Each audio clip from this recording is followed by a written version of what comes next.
पता है कौन से बैच के वो लगवाए थे, अब उनके साइड इफेक्ट आने चालू होंगे। ये बात हम बहुत टाइम से बोलते आ रहे हैं कि जब साइड इफेक्ट आएंगे, उस साइड इफेक्ट का ठीकरा किसी चीज के सिर तो फोड़ना है। तो अब इनको मालूम है कि जिसने 2021 में लगाए थे वो 2024 तक निपटना शुरू हो लिए, जो 22 में लगाए थे वो 25 तक निपटना शुरू होंगे निपटना। अब निपटने का ये सिलसिला चलेगा लगभग 7 साल तक। तो जिसने 2023 में लगवाए थे तो 23 से लेके 2030 तक 7 साल तक ये निपटना शुरू होगा। तो 2030 तक मैक्सिमम लोग अपना पक्के ठिकाने पर पहुंच चुके होंगे। तो मतलब उनका पक्का इलाज उनका कर दिया। हिंदू हृदय सम्राट ने सभी हिंदुओं को अच्छे से या तो नपुंसक बना दिया है या फिर वो वैसे ही हिजड़े हैं ही है जो उसको सपोर्ट करने वाले। लेकिन मैं जो पूछ रहा था वो ये पूछ रहा था कि भाई उस टाइम पे इतनी धक्काशाही नहीं थी। अगर धक्काशाही थी तो ये जो कानून बना के आया, फिर जो ये संधि लेके आए हैं, इसमें जो आप बता रहे कि भाई किसी के धक्के से भी ठोक देंगे, जबरदस्ती होगी, तो उस टाइम पे ये चीजें नहीं थी। ये संधि केवल शहरों में लागू होने वाली है, और या जिन गांवों में शहरों का कल्चर है वहां लागू होने वाली है। गांव इस संधि से मुक्त रहेंगे।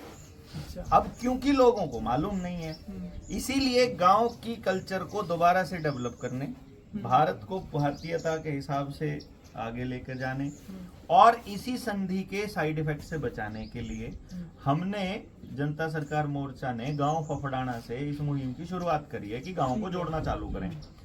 गांव को जोड़ने का मतलब क्या है? ये सिर्फ इसलिए नहीं है कि हमको गांव का पैसा गांव में रखना है, बल्कि गांव की पूरी व्यवस्था, यानी अगर गांव में किसी का झगड़ा हुए तो उसे कौन निपटाएगा, गांव में किसी का काम नहीं चल रहा है तो कैसे निपटेगा, कोई बेरोजगार है उसका काम कैसे होगा, शिक्षा कैसे चलेगी, स्वास्थ्य कैसे चलेगा, ये पूरी व्यवस्था गांव मिलकर करेगा।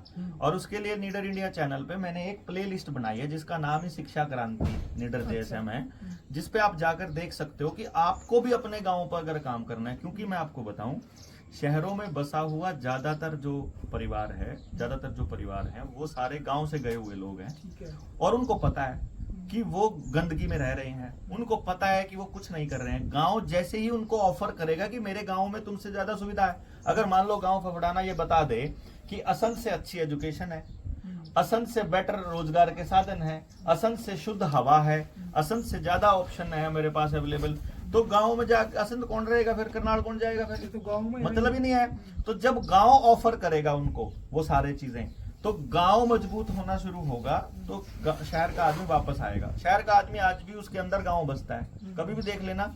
मतलब आप ये बता दोगे ना कि ये लस्सी की जो बोतल है ये गांव से आई है, तो मतलब उसकी जीभ लपलपाती रहेगी, भाई चाहे कितना पेट भर रहे हो एक गिलास तो दे ही दे। मतलब गांव से आई हुई चीज के ऊपर आज भी उसका ऐसा मन है कि वो अपने आप को तोड़ नहीं पाया है, भरोसा है उसको, वो ओरिजिनल चीज तो चाहिए, लेकिन वो करने की हिम्मत नहीं कर पा रहा क्योंकि उसको कुछ और दिखा दिए गए सपने। तो असल में मांसपेशीय ऊर्जा क्यों जरूरी है, शरीर का काम करना क्यों जरूरी है, उसके क्या लाभ हैं, ये वही लोग जानते हैं जिन लोगों ने इन पे काम किया है, जो लोग काम कर रहे हैं। तो वो हम करने जा रहे हैं।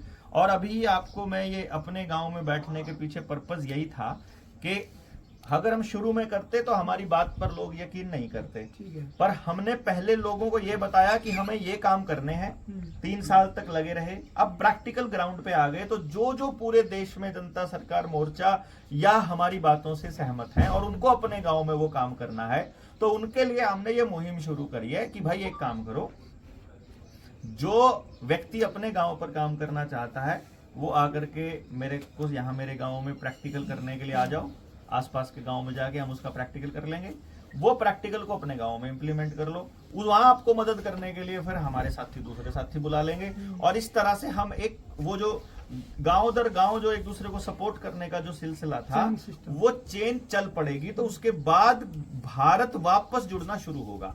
असल जो टारगेट है हमारा वो ये है कि प्रत्येक घर उत्पादन आधारित हो जाए।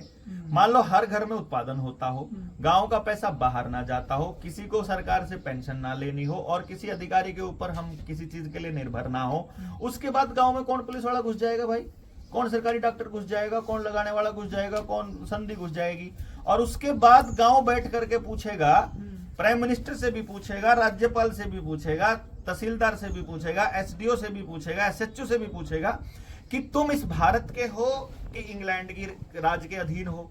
भारत के हो तो तुमको भारत सरकार ने आदेश दिया होगा, भारत सरकार का आदेश दिखाओ, क्योंकि पुलिस वाले किसके अंडर में आते हैं? गृह मंत्रालय के अंडर में। गृह मंत्रालय किसके अंडर में आता है? भारत सरकार के अंडर में। वो कहाँ है? क्योंकि मंत्री, गृह मंत्री कहाँ बैठता है? मंत्रालय में। तो गृह मंत्री भारत सरकार के अंडर आता है। वो भारत सरकार कहाँ है? कभी सुना आज तक? वह भारत सरकार है, वो दफ्तर भारत सरकार का दफ्तर है, वो दफ्तर नहीं।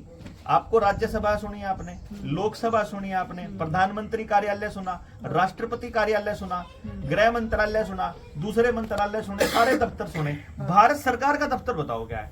जितने दफ्तर है भारत सरकार के अधीन है, वो भारत सरकार का है।